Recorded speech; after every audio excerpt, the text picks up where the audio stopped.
Amém? E Jesus, está feliz com você? Amém. O que é que nós estamos estudando aqui? E qual capítulo nós vamos estudar hoje? Hebreus capítulo 8. Vou dar uma revisada aqui, né? Só enquanto vocês abrem. Então, essa carta, ela não tem um autor específico, né? Não está endereçada, né? Quem escreveu. Ela foi escrita para os judeus convertidos que estavam a ponto de retrocederem na fé cristã. Ela vem falar sobre Jesus ser o supremo, o incomparável e o eterno. Que Jesus é maior que Moisés.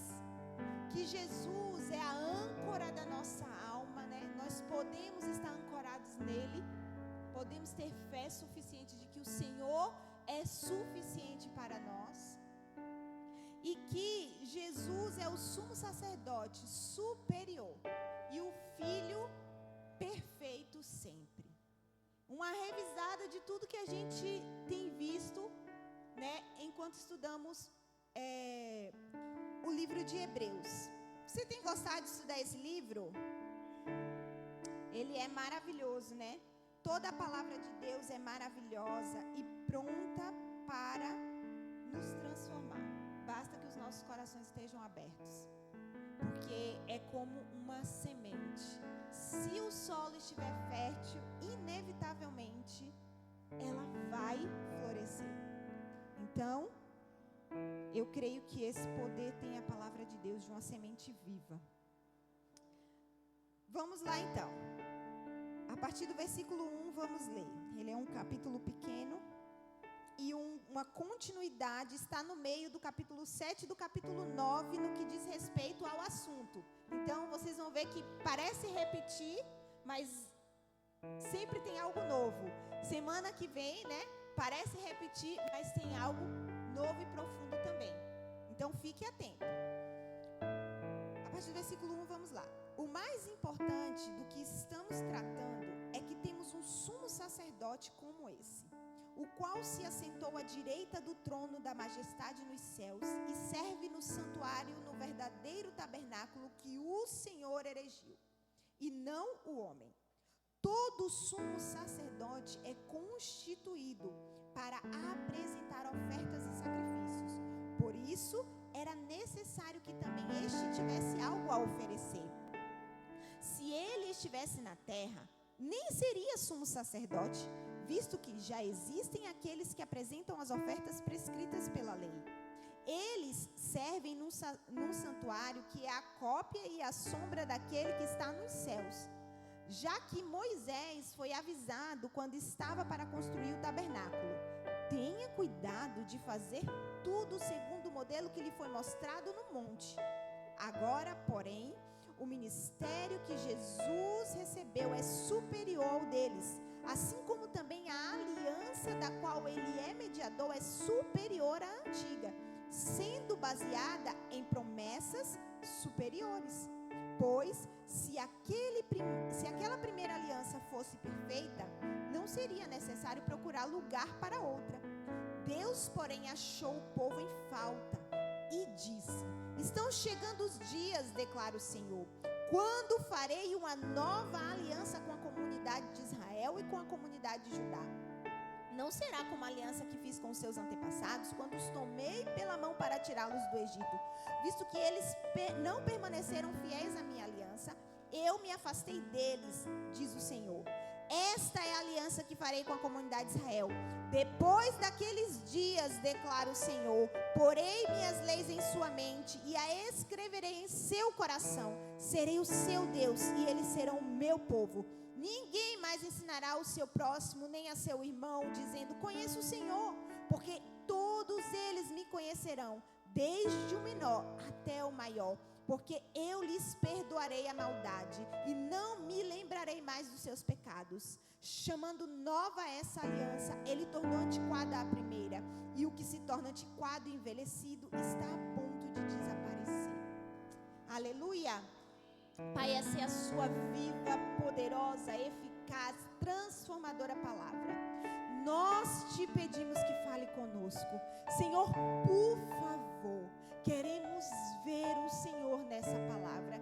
Queremos encontrar com o Senhor nesse lugar. A tua palavra diz que tu, Jesus, és o verbo vivo que desceu do céu. Desça nessa manhã aqui. Fale conosco, Senhor, eu te peço. Desça como desceste, Senhor, lá no princípio, dizendo haja luz, dizendo haja todas as coisas, Senhor, e assim ouve pelo poder da tua palavra que haja no nosso coração hoje transformação, fé, certeza de que o Senhor tem uma nova aliança conosco, transformadora, em nome de Jesus. Amém. Esses dias, enquanto o Edvilto pregava aqui, ele trouxe uma ilustração, né? De que um pai prometeu ao filho, quem lembra, que iria passear com ele. E o filho ficou esperando, e esse pai não veio. Ele não apareceu. E esse filho ficou frustrado, né? Mas esse filho não ficou frustrado porque ele não passeou. Esse filho ficou frustrado porque o pai prometeu e não fez. Sabe, diferente de homens, né? Diferente de pessoas que possam nos frustrar, dizendo uma coisa e não cumprindo, esse não é o nosso Deus. Porque absolutamente tudo que ele fala, ele cumpre. A palavra de Deus diz que ele não é homem para que minta, nem filho do homem para que se arrependa.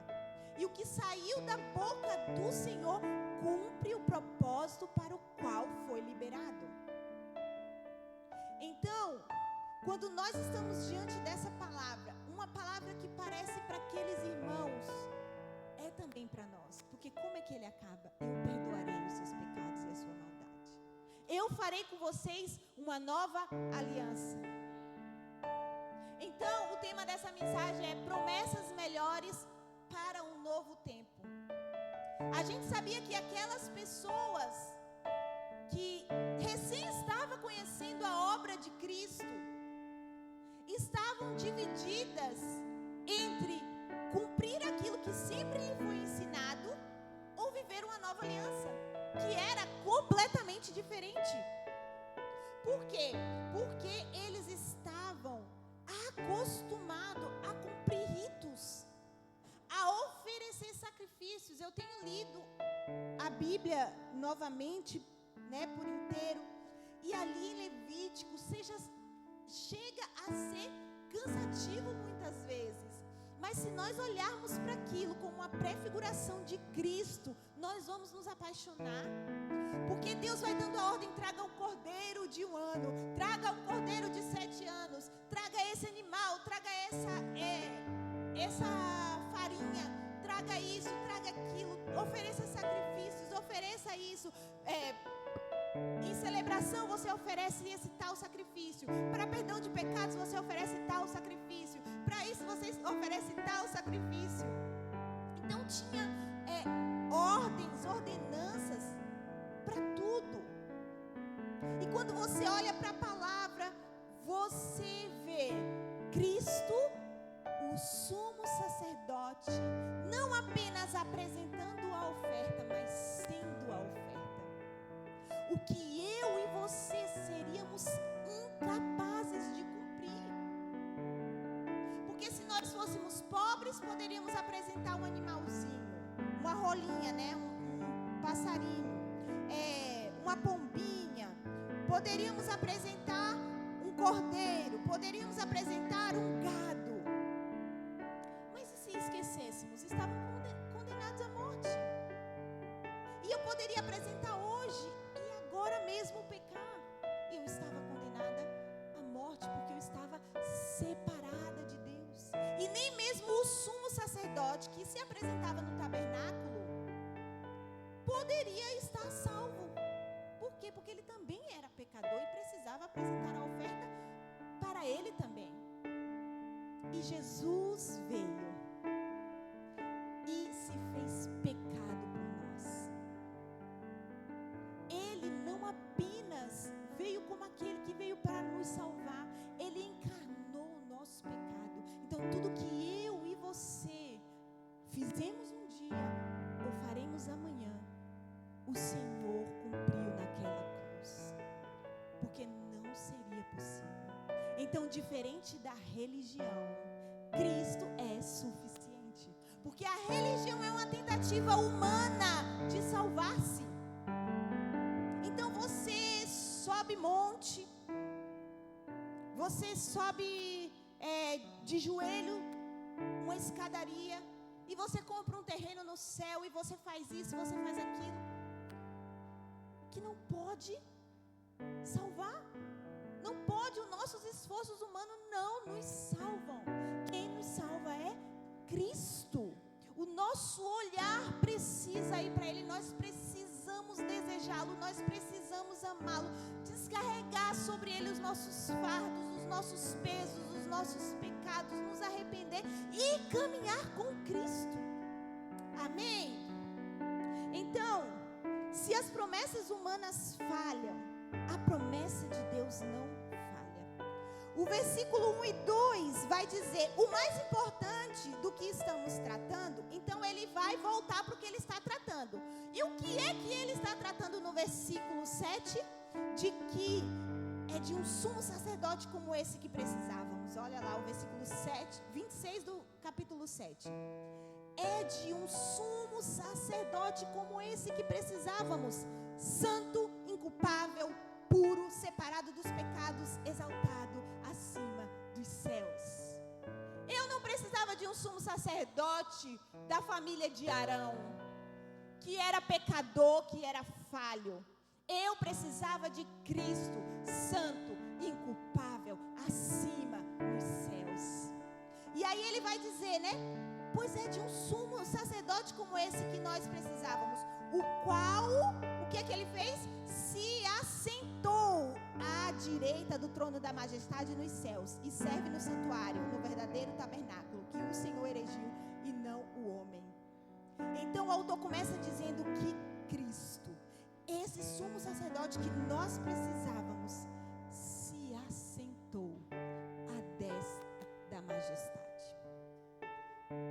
Arão nunca poderia se assentar. Você sabia disso? Que quando Deus estabeleceu o sacerdócio através de Arão e sua família, ele trabalhava o tempo inteiro. Porque o tempo inteiro tinha gente lá apresentando sacrifício. O tempo inteiro ele disse que tinha que ir lá cuidar da lâmpada, cuidar do altar, cuidar disso. O tempo inteiro o sacerdote da família de Arão estava trabalhando, continuamente trabalhando. Mas quando ele apresenta a Cristo, ele diz, esse sumo sacerdote se assentou à destra da majestade. O que é que eu entendo com isso? Ele completou a obra. Ele se assentou porque ele disse, está consumado. Eu fiz. Pai, eu te apresento a minha obra completa. Acabou.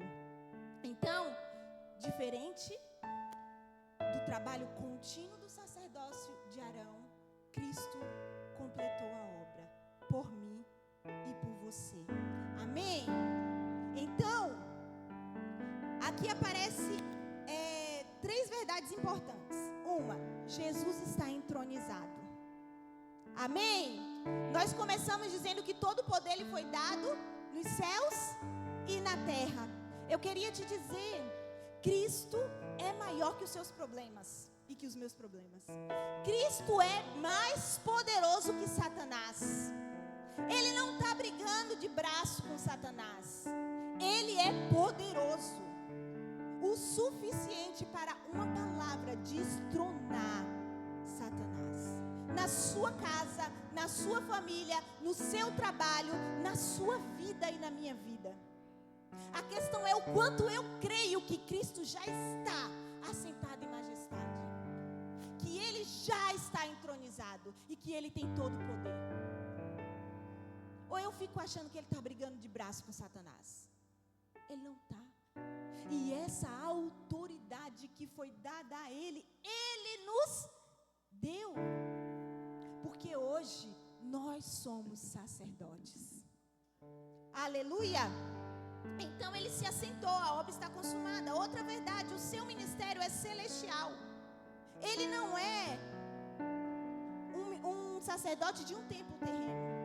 Quando você vai lá ler em Êxodo 25:40, Deus vai dizer assim para Abraão: faça tudo conforme você viu o modelo que eu te mostrei. Se ele viu o modelo, é porque algo já existe. Algo já existe. Então, quando Moisés falou para o povo para construir aquele templo, aquele tabernáculo no meio do deserto, foi conforme um modelo que ele já tinha visto, um modelo perfeito. Por isso as medidas são perfeitas. Por isso que Deus disse: eu vou capacitar aqueles que vão ser obreiros para esta obra. Zofini e Finéias, ele capacitou para que eles fizessem de forma perfeita tudo o que Deus tinha mostrado. Então, Jesus, ele tem o seu ministério celestial em um tabernáculo celeste. Amém? Nossa fé, então, não está baseada em estruturas humanas.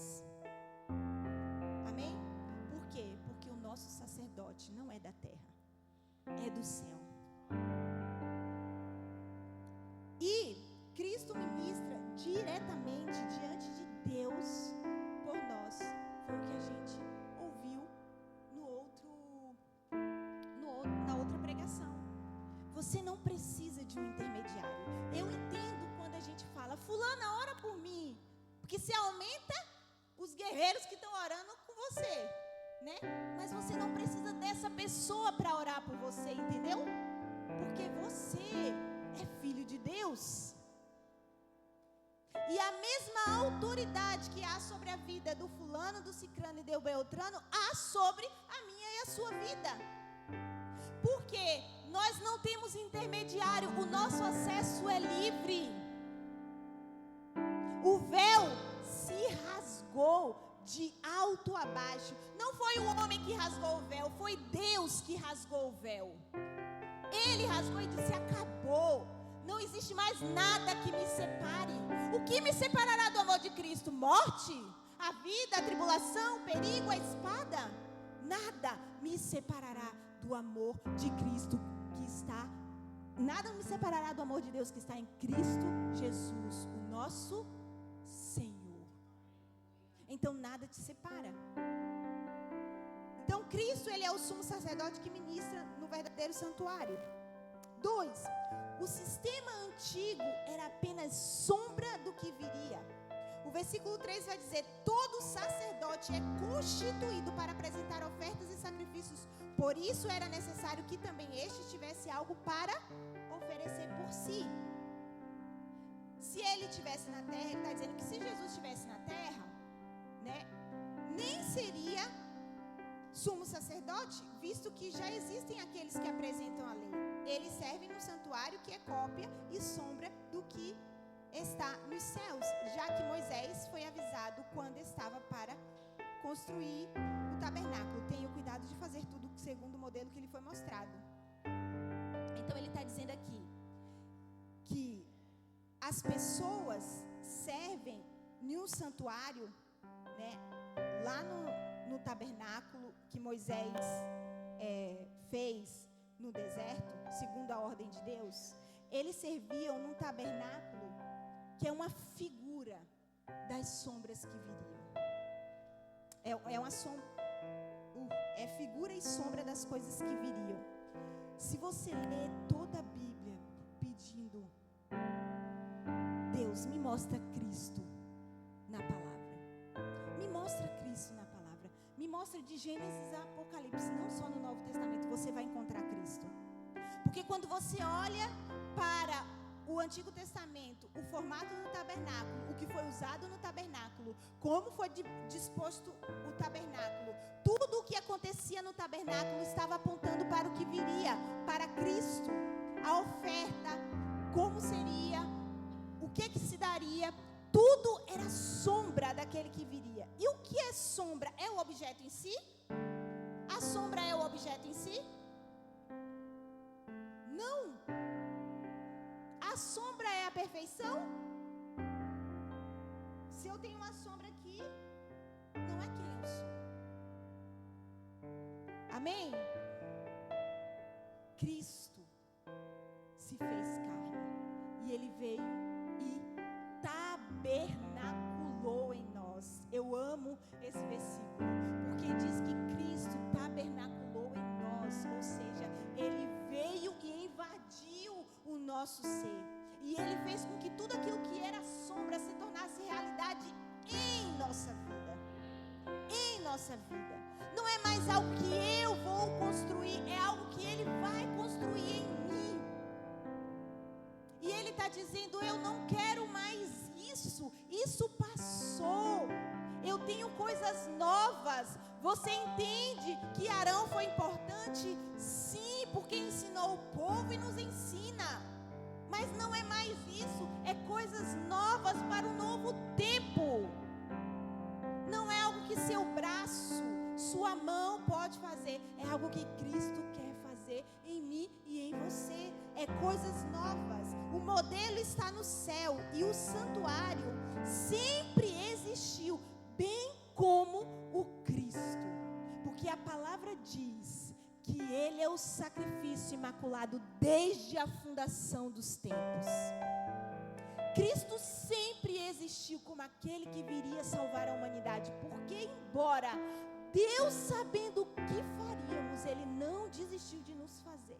Porque o desejo de Deus sempre foi ter uma família de muitos filhos. E Ele não desistiu disso. Embora muitas vezes Ele dissesse, Moisés, eu vou acabar com esse povo e vou fazer a partir de ti. Moisés ia lá e dizia, não, Deus, não faça isso. Vão dizer que você errou. E você não errou, Senhor. E eu queria te dizer que embora muitas vezes nós decepcione a Cristo, Ele não errou em ter feito a mim e a você, em ter salvado a mim e a você. Amém? Sacrifícios antigos apontavam para Cristo. Sacerdócio levítico apontava para Cristo. O tabernáculo apontava para a presença real de Deus em nós. Tudo era profético, mas a realidade é Cristo. Tudo foi uma profecia, mas a realidade é Cristo. Se nós, como igreja, gente, hoje eu acordei muito triste. Muito triste, muito triste. O meu coração estava muito angustiado. Muito angustiado. E eu tenho feito um propósito diante de Deus para orar, acordar bem cedo para orar. E aí, eu acordei e eu me sentei.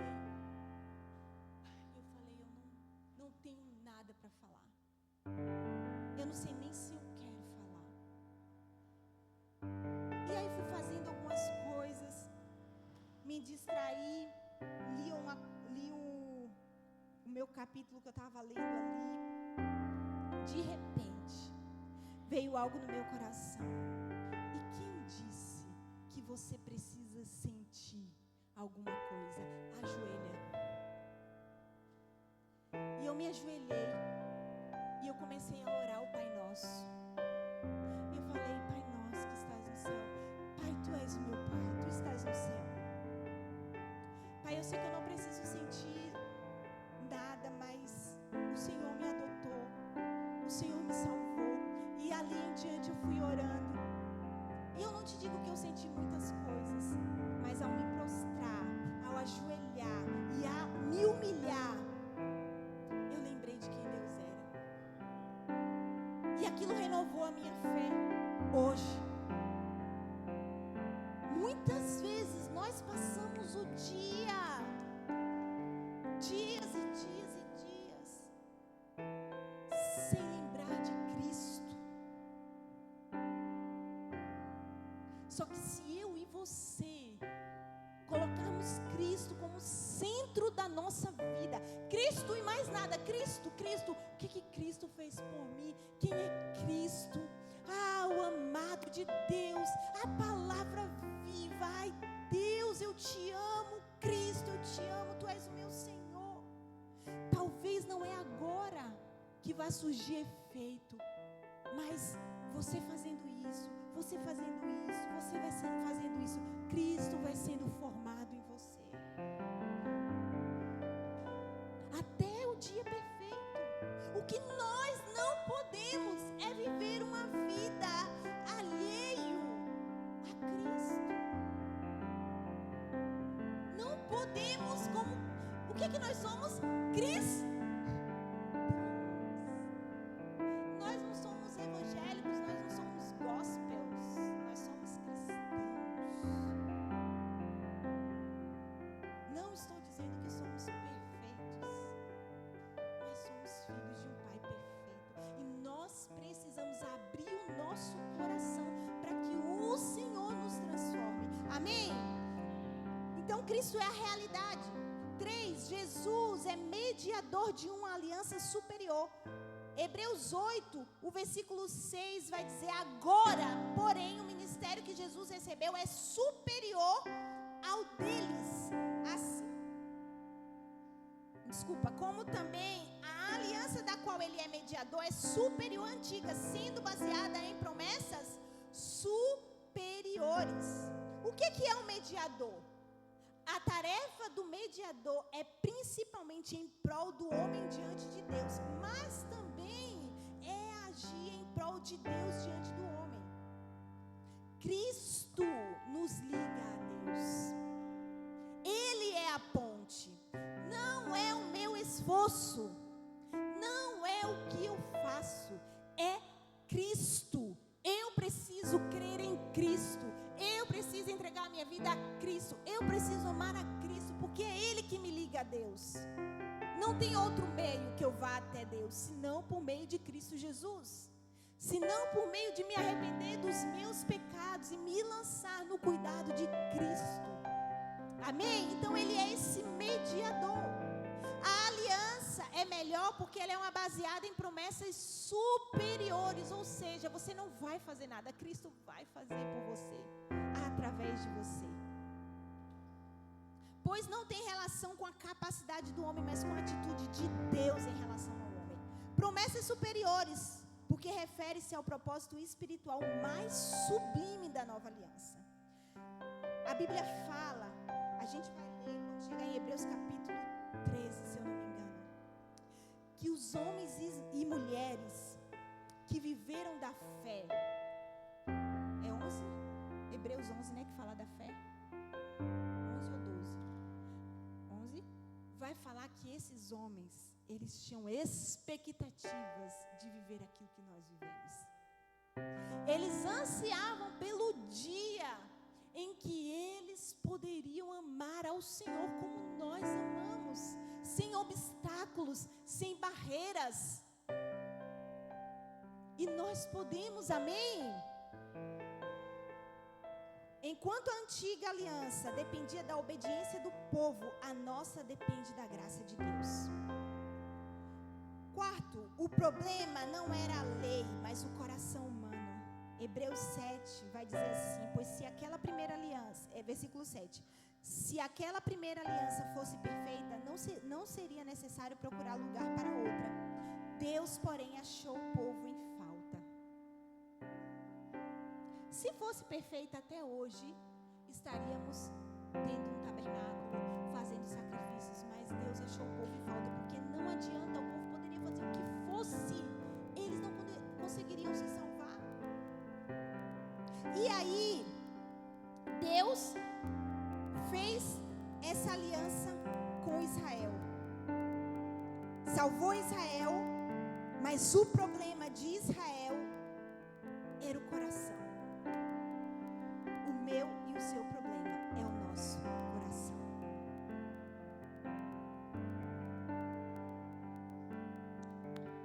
Só que não adianta. Jesus falou: não se põe odre novo, ou vinho novo em odre velho. Precisava de algo novo. Ele desejava fazer algo novo. Porque, de novo, Deus sempre desejou uma família. Deus sempre desejou uma família. Ele não quer alguém que cumpra ritos religiosos. Você entendeu? Ele não quer isso, ele quer filho. E filho nem sempre é obediente. Filho, às vezes, a gente tem que chamar a atenção. Filho, às vezes, nos dá trabalho. E Deus tem ciência disso. Mas o desejo dele é o que ele disse para Israel: eu sempre quis ajuntar vocês como uma galinha junta os pintinhos debaixo das asas.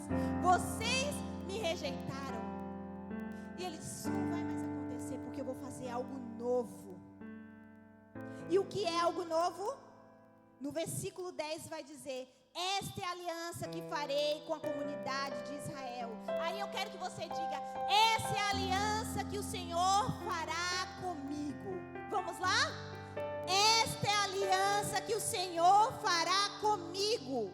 Depois daqueles dias, declara o Senhor, porei as minhas leis em sua mente e as escreverei em seu coração. Serei o seu Deus e eles serão o meu povo. Ninguém mais ensinará o seu próximo nem o seu irmão, dizendo: conheça o Senhor, porque todos eles me conhecerão, desde o menor até o maior, porque eu lhes perdoarei a maldade e não me lembrarei mais dos seus pecados. A Bíblia diz ali, a partir do versículo 8, que diz: estão chegando dias. Isso é uma promessa que está lá em Jeremias, capítulo 31, versículo 31. Deus disse para Jeremias: Jeremias, estão chegando dias em que eu mudarei essa lei.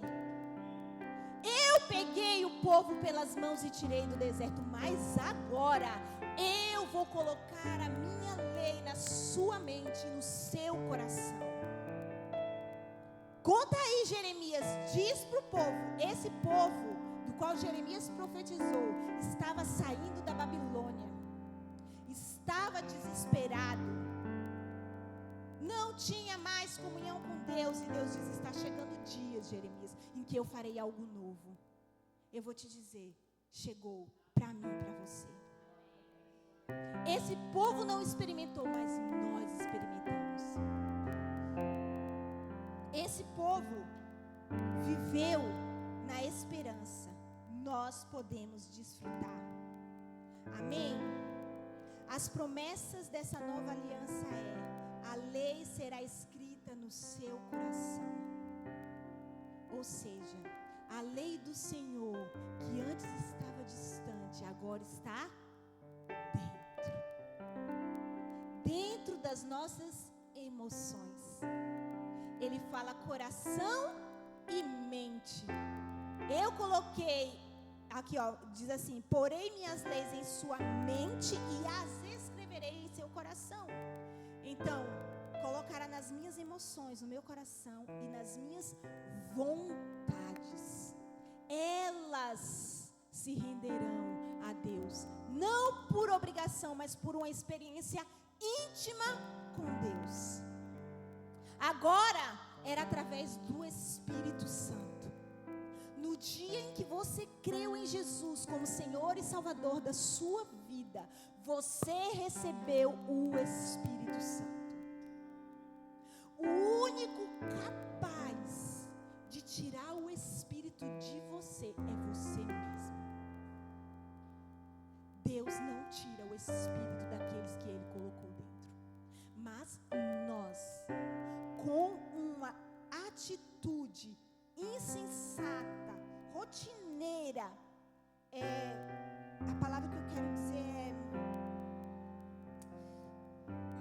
insistente, talvez, não é essa a palavra, de praticar o pecado, isso vai me afastando de Deus. Porque eu falei, o coração vai endurecendo, o coração vai endurecendo, o coração vai endurecendo, o coração vai endurecendo, até que ele se torna um coração de pedra. Então, o anseio do Espírito é que eu e você vivamos através dele. Creiamos em Cristo através dele, nos rendemos através dele. Não é difícil. A parte mais fácil está com a gente. Feche o olho e pense você, lá no deserto, ou nas ruas de Jerusalém, no tempo em que Cristo ainda não tinha vindo dos reis, dos profetas. Faça esse exercício e pense, você pecadora, ou com alguma enfermidade, adultério, seja lá o que fosse, a religião dizendo para você, você vai ter que morrer, ou você vai ter que oferecer tantos sacrifícios. E aí? Como seria? Agora abra o olho e pense, o Espírito foi derramado sobre você. Uma nova vida, uma nova história, novas possibilidades. Que Deus deseja que a gente viva através do Espírito. Paulo fala em Gálatas, vivam por meio do Espírito, de forma nenhuma satisfarão os desejos da carne. Então, Ele colocou essa escrita no nosso coração, na nossa mente, nos dando o Espírito que transforma interiormente. Ele nos dá então um relacionamento direto com Deus, porque Ele diz, eu serei o seu Deus e vocês serão o meu povo. Todos poderão conhecer a Deus. Não existe uma nação só. Não existe um povo só escolhido. Todos poderão conhecer a Deus. Não depende de sacerdócio humanos, depende de entrega de coração. E um perdão definitivo. Pense que todo ano você tinha que ir lá oferecer o sacrifício. E Deus disse, sabe o que eu fiz? Perdoarei o pecado de uma vez por todas. E das suas maldades eu não mais me lembrarei. Quem joga o pecado na nossa cara, pecado que pedimos perdão, é Satanás. Porque se você pediu perdão a Deus e mudou a sua atitude, sabe o que Deus fez? Lançou o seu pecado no mar do esquecimento. Quem disse para você, me lembra, hein? Me lembra daquele seu pecado. É Satanás, ele que nos acusa. Porque todo pecado perdoado é por Deus esquecido. Ele não se lembra. Ele não faz questão de nos lembrar. Então não se lembre você mesmo, nem deixe Satanás, nem ninguém falar sobre os seus pecados. Cala a boca dele, diz, Jesus já me perdoou. Não há condenação para aqueles que estão em Cristo Jesus. Todas as coisas velhas se passaram, eis que tudo se fez novo. Então, essa aliança se tornou obsoleta, antiga, antiquada, e está prestes a desaparecer. Já desapareceu. Naquele momento, ainda estava prestes. Agora, ela já desapareceu. Nós estamos em Cristo, amém? Vamos ficar de pé. Esse sumo sacerdote, perfeito, inculpável, santo. Ele é o nosso sumo sacerdote. Ele muda o nosso coração, ele restaura o nosso relacionamento com Deus e ele oferece perdão definitivo. Definitivo. Deus não dá perdão por parcela, ele dá perdão definitivo. Receba o perdão de Deus. Receba, receba, receba. Perdoe. Perdoe aquele que lhe feriu, aquele que falou algo para você, que você se machucou. Perdoe. A oração do Pai Nosso diz: perdoe os meus pecados, assim como nós perdoamos a quem nos tem ofendido. Uau, que difícil. Porque nós estamos pedindo que na mesma medida que eu perdoo, Deus me perdoe. Então, se você quer perdão sem medida, perdoe sem medida. Perdoe, tenha um coração livre, porque esse é o desejo de Deus. Esse é o anseio de Deus. Não viva numa religião, viva numa nova aliança, é um novo tempo. Eu não sei o que te ensinaram, eu não sei o que você ouviu a respeito de Cristo, mas eu vou te dizer, Ele tem uma nova aliança superior, de perdão, de graça incomparável, para nos fazer viver livres de verdade. Obrigada, Jesus.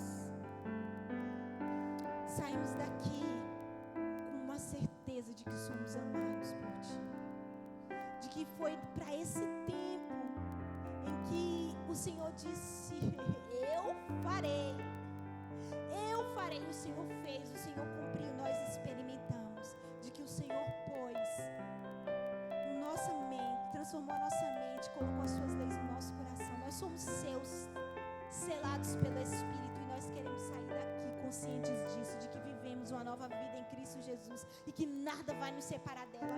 Senhor, em nome de Jesus, que todo coração que não consegue liberar perdão, seja agora tocado por Ti, Senhor. Deus, que